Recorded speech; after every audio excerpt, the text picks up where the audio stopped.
Nos últimos anos, o racismo, antes de ser evitado ou mesmo negado no debate público, tem ganho uma presença constante e crescente na imprensa escrita e nos programas jornalísticos de rádio e televisão. Isso, evidentemente, não está acontecendo por acaso, mas como resultado da atuação da militância negra e de seus aliados num trabalho de conscientização de nossa sociedade. Nesse quadro, merecem destaque ações como a criação de uma escola antirracista, tema de nosso programa de hoje.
Nossa convidada de hoje é formada em Letras, Língua Portuguesa, pela Universidade do Estado do Rio de Janeiro e tem pós-graduação lato sensu em Ensino de Leitura e Produção Textual.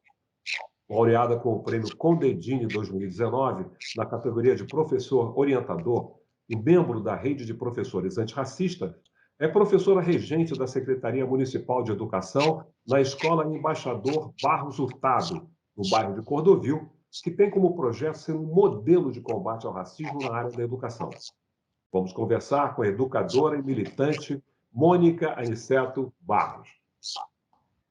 Mônica, é um grande prazer recebê-la aqui em nosso programa, principalmente uma pessoa como você, que tem dedicado sua carreira à construção de um modelo educacional capaz de atacar o racismo num dos seus mais importantes veículos de reprodução, o ambiente escolar.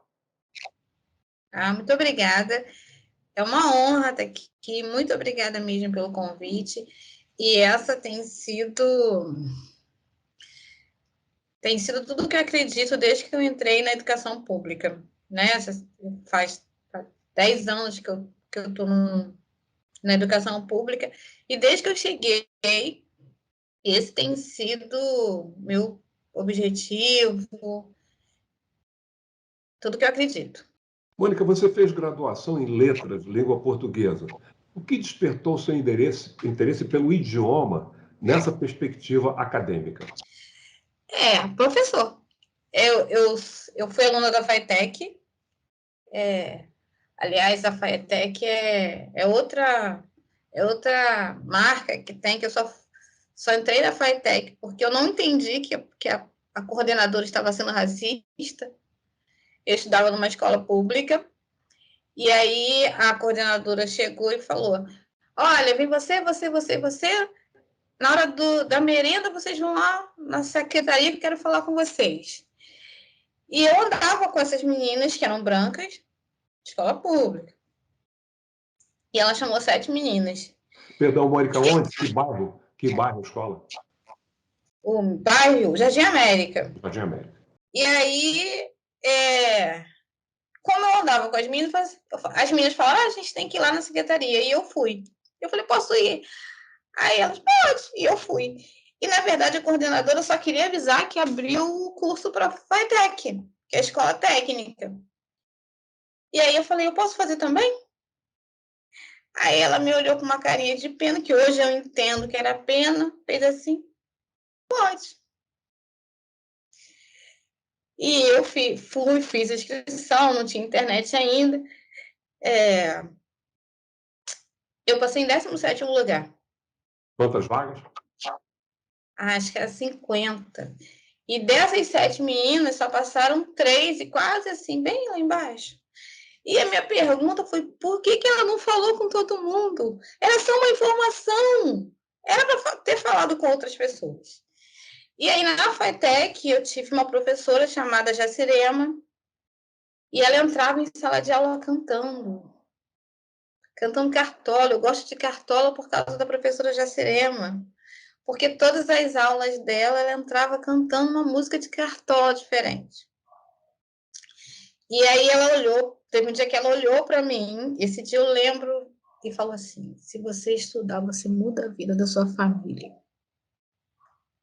E aí, quando eu tive a oportunidade de fazer faculdade, eu sou da primeira turma de cotas do Brasil, ainda não era nem cotas raciais, eram cotas de alunos de escola pública, que foi a UERJ, que era site, nem era racial.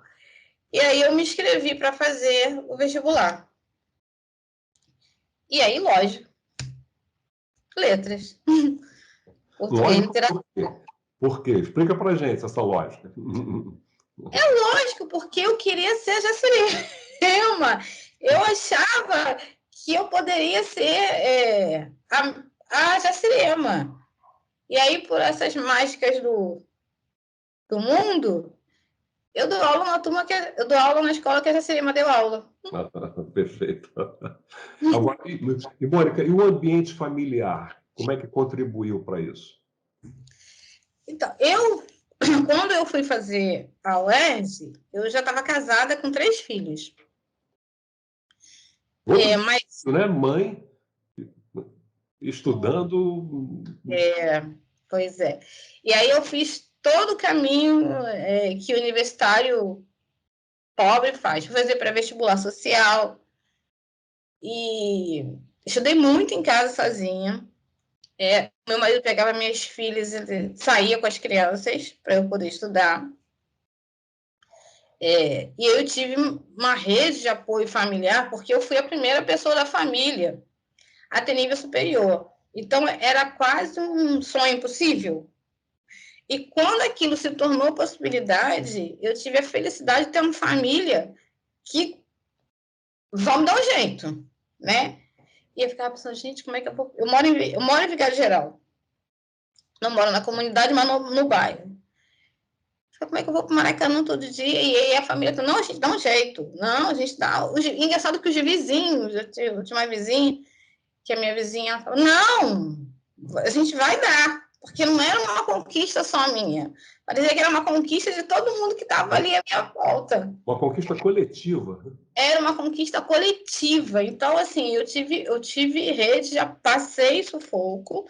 Eu sempre conto que eu tinha 2 amigas, uma que morava na Grama, Nova Iguaçu, e uma que morava em Ramos, que é a Beth, e a Fátima, e a gente dividia cafezinho de R$ 1, porque não tinha dinheiro, porque ainda não tinha. Eu não tinha. A UERJ hoje dá um escopo para quem está chegando de cota maravilhoso. Ela proporciona de verdade o pobre que entrou ali para fazer faculdade. Mas como eu fui a primeira turma, então não tinha bolsa, não tinha nada, a gente já tinha que estar feliz. Não é que tinham aperfeiçoado esse sistema. Não, não. Os professores entravam em sala, o nosso boas-vindas era: não sou a favor das cotas, eu acho que isso não vai dar certo. Já de cara. Assim, eu acho que isso não vai dar certo, mas agora tem isso aí, vamos ver o que vai dar. Mas, assim, Menosprezando vocês. qualquer corzinha mais fechada, com certeza isso aqui é cota, isso aqui não vai. Esse foi as minhas boas-vindas na UERJ. Mas nenhum professor apoiava, nenhum deles? Então, esse assunto, ou o professor entrava na sala falando que era contra, ou ele não falava nada. Ninguém falava nada. Esse assunto, 2 professores, na minha época, era um assunto que não existia. E assim, eu voltei para a UERJ agora, para fazer latim. Latim. Uhum. Estou fazendo latim. E depois desse tempo todo, e ainda não tem letras, nenhuma matéria, nenhuma cadeira que fale sobre educação antirracista, que fale sobre a linguagem, o racismo. Nenhuma, não tem. Nada. O que tem é no 12, em pedagogia, e aí eletiva, faz quem quer, mas específica desse assunto em letras, não tem. Agora, diga uma coisa, como é que veio essa ideia da pós-graduação em ensino de leitura e produção textual? Eu gosto muito de argumentação, sempre gostei da argumentação, né, dos teóricos de argumentação, e aí fui fazer, não tinha nada específico, e aí eu fui fazer produção de texto, que tem a ver com argumentação. Eu sempre dei aula, quando eu dava aula no Estado, eu dava aula para o ensino médio, então eu sempre dava assim para o terceiro ano, e aí tinha que ter a redação, porque iam fazer provas. E aí faz parte do que, até hoje, a argumentação, todo o embasamento que eu tenho antirracista, né, na escola que eu dou aula hoje, tem a ver com a argumentação, porque tem que dar aula, né? A gente traz o assunto, mas a aula precisa ser dada. E nono ano e terceiro ano do ensino médio, tem que ter produção de texto. E aí, argumentação. Agora, estimular o gosto pela leitura e pela escrita em crianças pobres e periféricas parece um imenso desafio. Como é que se pode vencê-lo? Começa pelo que a criança sabe. Eu acho muito mais fácil começar pelo aquilo que ele já conhece, que ele já sabe. Então, por exemplo, deixa eu ver um exemplo aqui. Tem um funk que fala sobre. É que ele era só mais um Silva, mais estrela no bilho, ele era funkeiro, mas era pai de família. E aí a gente fala das conjunções. E vamos levando, vamos levando. Quando eu quero que as crianças leiam Machado de Assis, a gente sempre, no ano, sempre lê Machado de Assis. Esse ano a gente mudou um pouquinho, mas eles sempre leem Machado de Assis. Lima Barreto, esses autores? Sempre, mas o meu nono ano, assim, eu gosto muito de Dom Casmurro, porque como a gente faz seminário, e aí antes eu levo várias historinhas, eu levo um funk que fala sobre ciúme, eu levo matérias de homens que matam mulheres por causa de ciúme, e vou trazendo. Chega um Dom Casmurro, e fala, gente, isso aqui é igualzinho. Olha, ele sentia ciúme dela. Só que a gente não faz traiu, se não traiu. E aí, traiu? Vamos lá ver. E eles leem, falam Você tem que se aproximar do universo deles. Tem que fazer sentido. Tanto literatura como a gramática, a língua precisa fazer sentido.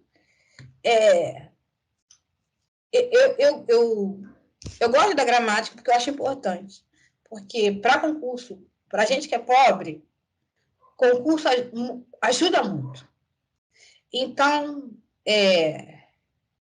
mas até a gramática precisa fazer sentido. Se não faz sentido, para que eu preciso aprender? Para que eu preciso aprender pretério imperfeito? Para que isso? Isso não faz sentido. Para que eu vou usar crase? Que loucura! Para que eu preciso disso? Então, precisa fazer sentido. Mônica, você é, como a gente costuma dizer, uma militante de carteirinha, que é membro da rede de professores antirracistas, né? Nós vamos querer saber mais sobre o que a levou por esse caminho, mas no próximo bloco.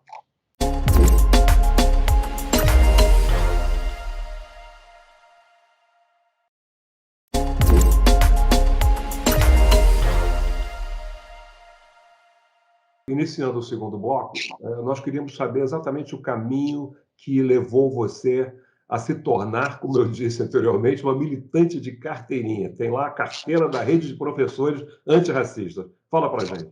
A rede, eu vim para a rede de professores agora, tem pouco tempo, tem uns 2 anos, porque lá na UERJ, quando eu estava fazendo uma matéria letiva de relações étnico-raciais, e todos os exercícios que a professora passava para fazer, todas as hipóteses, eu já tinha feito lá na escola. E aí eu pegava o material que eu tinha feito na escola e mandava, tá aqui o trabalho.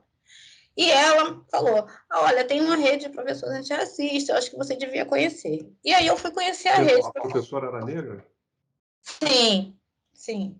E aí eu fui conhecer a rede de professores antirracistas, que é, assim, um achado, porque a gente sempre tem a sensação que a gente está trabalhando sozinho. O professor, ele sempre tem a sensação, poxa, eu estou fazendo sozinho, eu estou fazendo sozinho. E aí, quando a gente conhece a rede de professor antirracista, eu não estou sozinha. Os meus problemas são os problemas dos professores todos, do Brasil todo, porque é uma rede do Brasil todo. E aí a gente escuta o outro e fala, e aí talvez o problema do outro, a solução que o outro deu me ajude aqui no Rio de Janeiro, a solução que eu dei aqui no Rio ajude a menina do Ceará. A mentora, que é a Lavigne, ela consegue juntar todo mundo, assim, junta e fala, vocês não estão sozinhos não, olha, tá vendo, tem esse monte de gente aqui que está trabalhando para uma educação antirracista.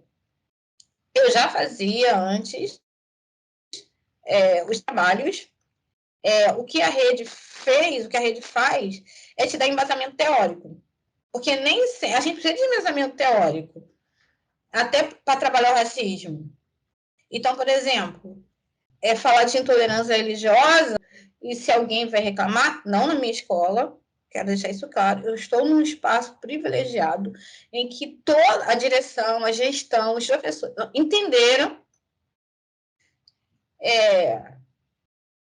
Mas, por exemplo, para falar de intolerância religiosa, se algum pai ou uma mãe reclamar, a gente tem, olha, 10.639 aqui, ó, isso aqui é lei. Eu não estou inventando. É lei aqui, ó, tá vendo? Essa lei aqui. Então, a gente está trabalhando em cima de uma lei. E esses conhecimentos teóricos nem sempre são tão consolidados. Por exemplo, a Lei 10.639 é de 2003. 2003. E não consegue ainda se colocar essa lei em prática nas escolas. Existe uma resistência muito grande à aplicação dessa lei ainda. 2003. E a gente ainda está, olha, precisamos implantar a lei de 2003. Então, a rede de professores, ela dá embasamento teórico para que o professor possa fazer com mais tranquilidade, sem ficar naquele pisando em ovos. Eu estou no espaço, por exemplo, lá na escola a gente não tem problema para falar de intolerância religiosa, mas é porque foi uma construção. Houve existência, gente, não é tudo maravilhoso, não. Eu sempre conto.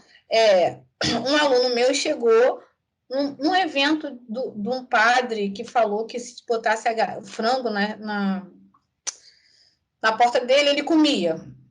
E o aluno perguntou, professor, isso foi racismo? Eu falei, racismo? Foi intolerância religiosa, professor? Eu falei, então, não sei. Vamos ver. Vamos fazer um seminário. E aí começamos a estudar sobre. E aí, eles são muito estudiosos. Essa turma minha, o nono ano é sempre muito estudioso mesmo. E aí, essa turma, especificamente, estudaram. E aí eu fui para o 7º ano, que eu dava aula para o 7º ano, o mesmo assunto.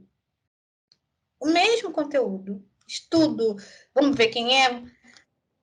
Quando eles viram. E aí eu chamei o professor Ivani dos Santos. Também oriundo da FAETEC.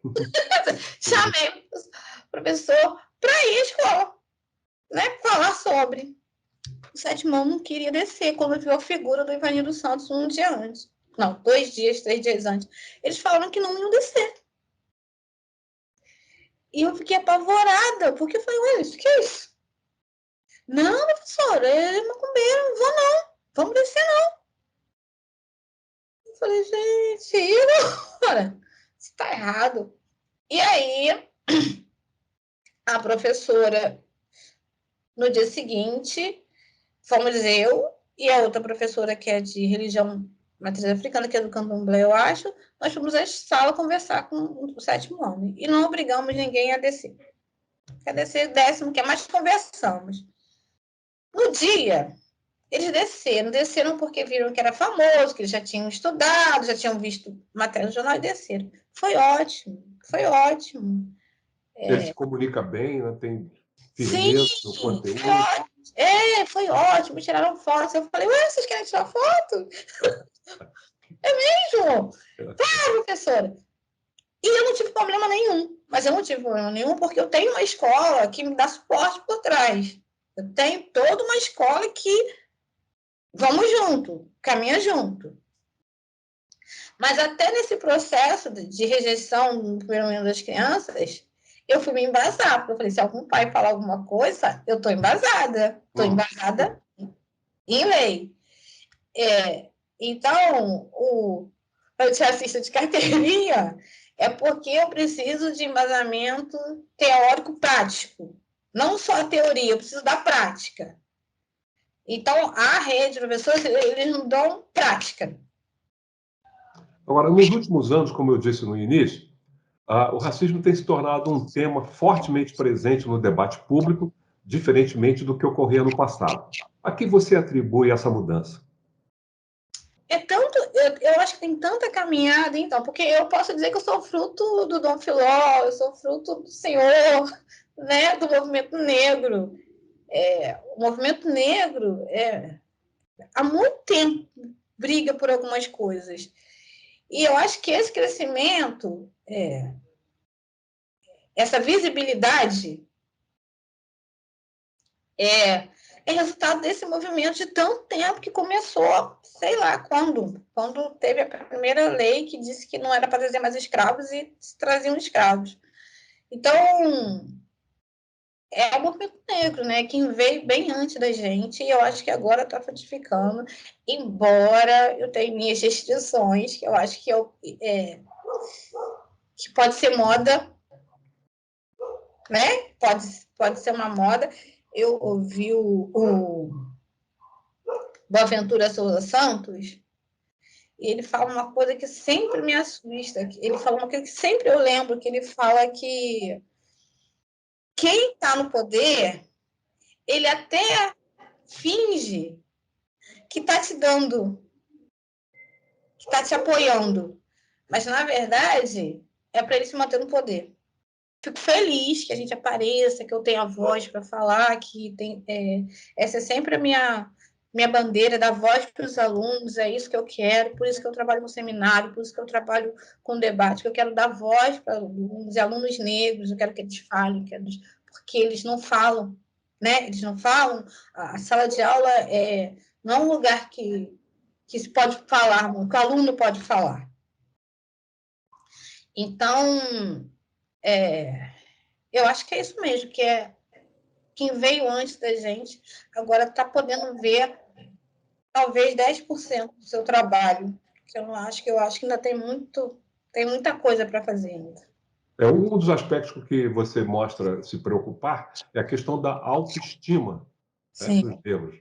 E um aspecto interessante que a gente tem visto nesses últimos tempos é uma presença crescente dos negros nos anúncios, não é? O que a gente não via, inclusive posições de protagonismo nos anúncios, aquele anúncio da Jeep em que o garotinho negro vê os monstros chegando, mulheres negras dirigindo automóveis, coisas que a gente não via no passado. Então, desse ponto de vista da autoestima, eu creio que você concorda que tem sido muito positivo. Né? Não, concordo. Quando a Flávia foi à escola, ela percebeu assim, a gente não tem aluna. Se tem, deve ser 10% que a gente nem percebe. A gente não tem aluno negro com cabelo esticado. Significativo. E ela falou, meu Deus, não tem aluno com cabelo esticado, muito black, muito cacheado. E isso é mídia. Isso é porque ela passou a se ver, então pode, então não posso usar o meu cabelo. E aí tem um monte de creme. E eu falo para ela assim, qual creme que você colocou? Seu cabelo tá lindo. E ela fala, professor, R$7,99. Só o fato de eu perguntar e falar que seu cabelo está lindo, qual foi o creme que você usa, no dia seguinte ela já vem, olha, professora, passei o creme. Essa é a minha função. Agora, Mônica, segundo o filósofo francês Louis Althusser, a escola é, ao lado da família e da mídia, um dos que ele chama aparelhos ideológicos, que disseminam as ideias e, evidentemente, também os preconceitos das elites. Como combatê-los no ambiente escolar? E eu bato que tem que dar voz. A gente precisa... As crianças... Eu sempre acho que a escola não foi um ambiente criado para aluno negro. Ele já chega naquela escola ali achando que aquele ali não é o lugar dele. Porque... Essa coisa do pertencimento, né? Isso. Ele vê o moço que fica na porta, que não tem nome. A tia da merenda, que não tem nome. E o tio da limpeza, que não tem nome, que são negros. E ele vê a diretora, que é branca. E muitos dos professores brancos. Aquilo ali não é o lugar dele. Uhum. O lugar dele é ali na cozinha. O serviço.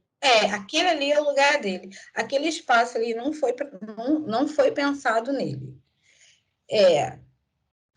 E dar voz, quando a gente começou, eu vou falar da experiência da minha escola, dar voz a esse aluno faz com que ele saiba, que ele se perceba, ele faz parte daquele ambiente, porque ele pode falar.